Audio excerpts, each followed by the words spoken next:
welcome to Smells Like Smoke. My name is Trevor DeVage.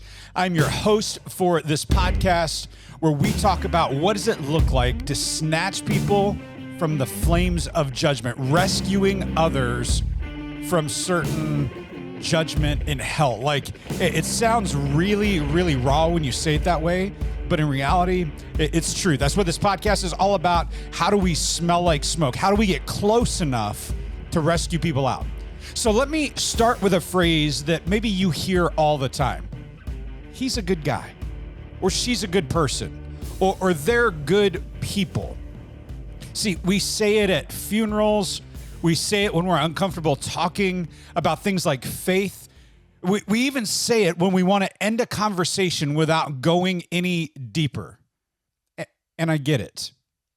I really do. Most of us know like a lot of decent people. But here's the big deal about that. Like, they work hard, they show up, they provide for their families, they're polite, they keep their word, like they do all the things you would want someone to do in life. But here's the question we rarely ever ask. Is being good the same as being rescued?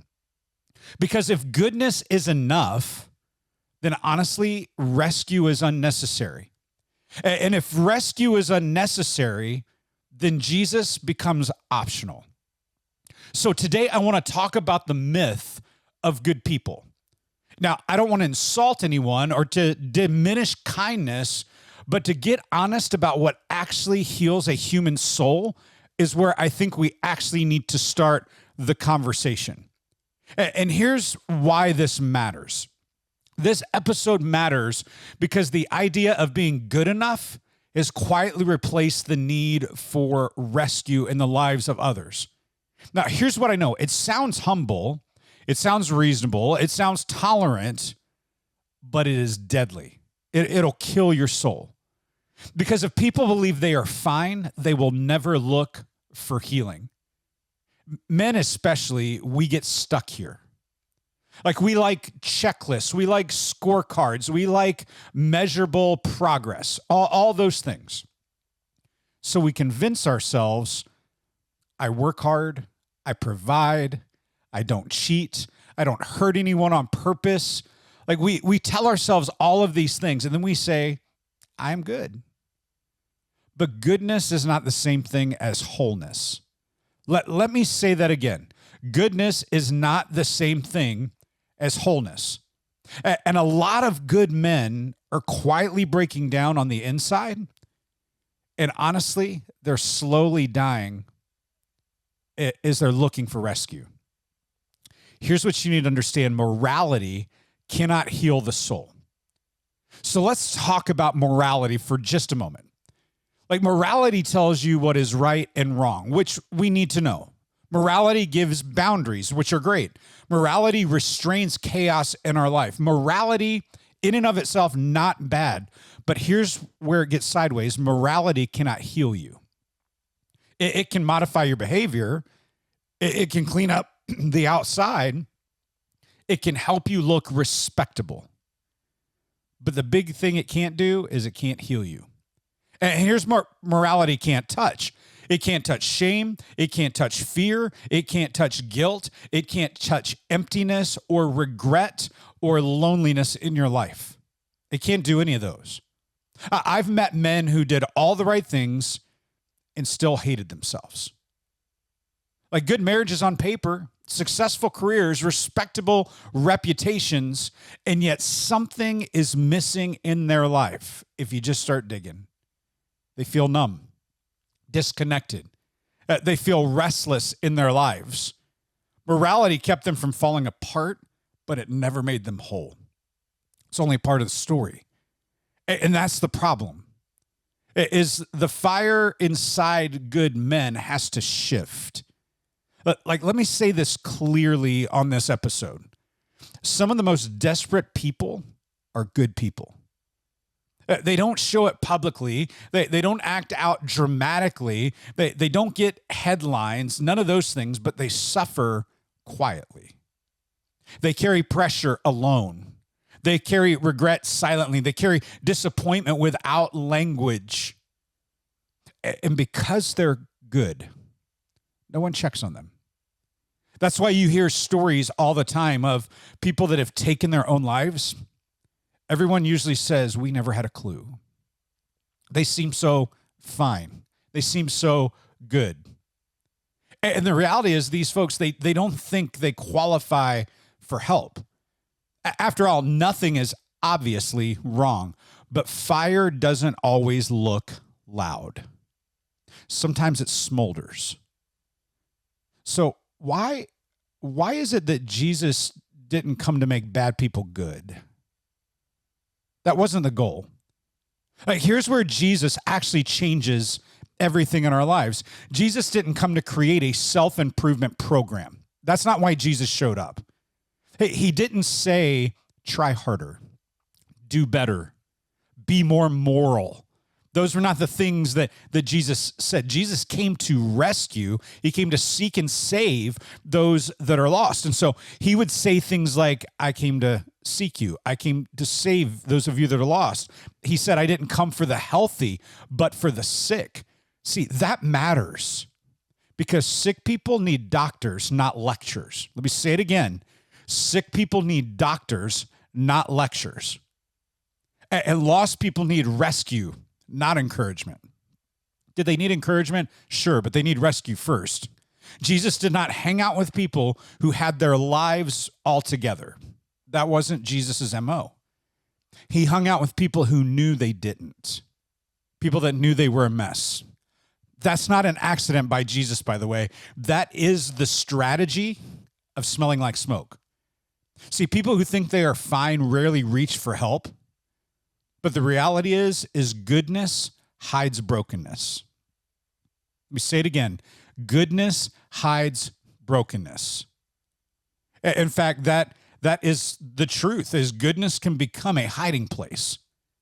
Men hide behind responsibility. Men hide behind productivity. Men will hide behind morality. Like, I've done it all okay. As long as I'm performing, I don't have to be honest. That's how we think. As long as I'm useful, I don't have to be vulnerable, right? How about this? As long as I'm good, I don't have to admit I'm broken. That's where a lot of us fall. But brokenness ignored does not disappear. It leaks out of our lives. It leaks into different places. It leaks out in anger and in control. It leaks out in distance from people. It leaks out in escape. See, rescue begins when men stop hiding behind goodness and start telling the truth. That it's okay to not be okay. Like, talking about brokenness, we've got to start without using religious language. So let me get really practical with you for the rest of the episode. Because this podcast is not about sounding religious. It's about being real. In fact, that's the whole point. And here's how most people talk about brokenness. They use church words: sin, repentance, salvation, all good words. Those words matter deeply. But if you start there with someone far from God, you often lose them. So here's a better place for us to start. Let's just reframe it for a minute. What if we start with reality? Try phrases like this: something feels off. This isn't working anymore. Maybe this one: I'm tired of pretending, or I don't know why I keep doing this. Like, actually, Paul even says that in Scripture. See, everyone understands those phrases. Brokenness does not require religious vocabulary. It requires honesty. We've got to get real. Here's what I know about honesty. It opens doors in the lives of other people. I once sat with a man who had never been to church. He was successful by every definition our culture celebrates, in all the ways. But he said something that I will never forget. He said this: I did everything they told me to do, and I still feel empty. That's a big phrase. That's not rebellion. That's awakening. That's something inside of him knows there's more. He didn't need a sermon. You know what he needed? He needed permission to admit the truth. That's what he needed. And when men admit the truth, rescue can begin. I remember a few years ago, I was watching an interview from 60 Minutes. And I think I mentioned this. Tom Brady said, "Why do I have 3 Super Bowl rings and still think something's greater out there for me?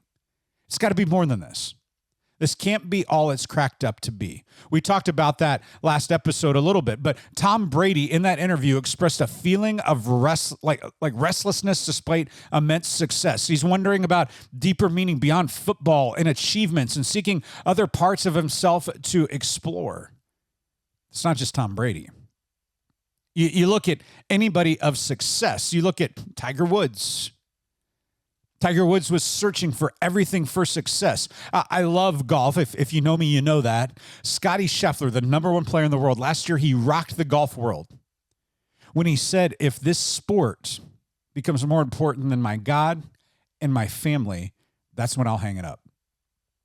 See, he understands a deeper truth. He's not going to allow his life to need to be rescued.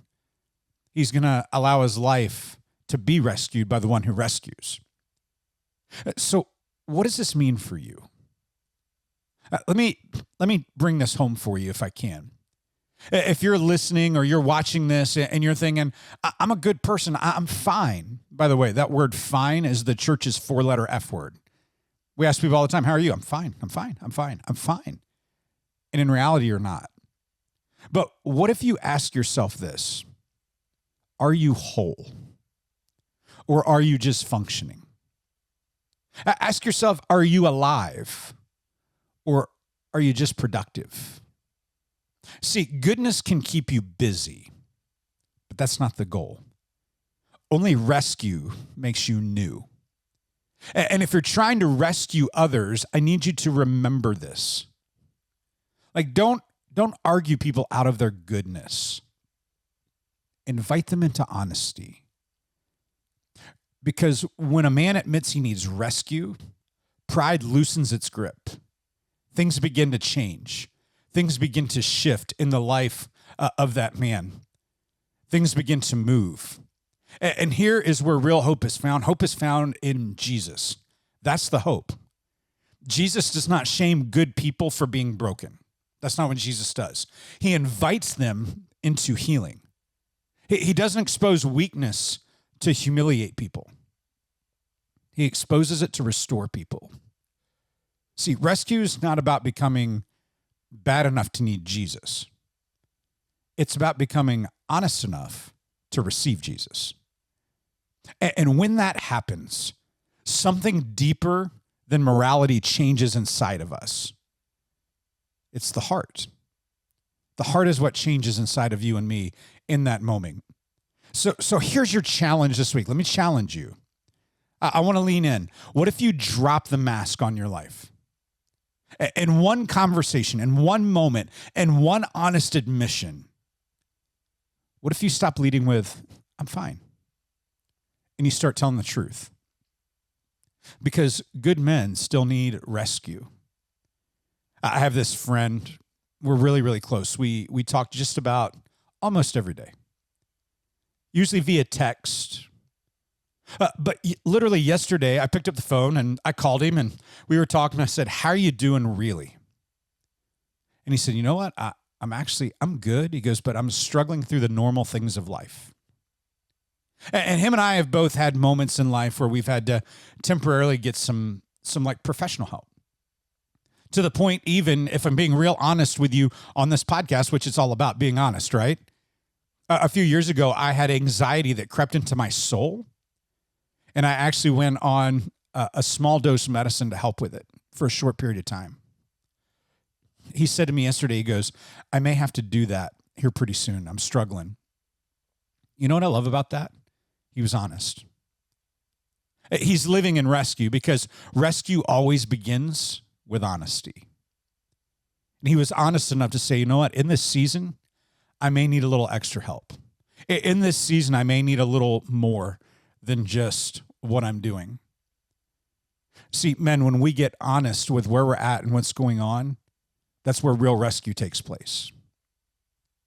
That's what I love about this podcast is we learn how to rescue others. In the process, some of us, we need to be rescued ourselves. That's the beauty of this podcast. This is a podcast where men, we learn how to be rescuers as we become rescued. This podcast is called Smells Like Smoke. And we're learning how to see people clearly, starting with ourselves.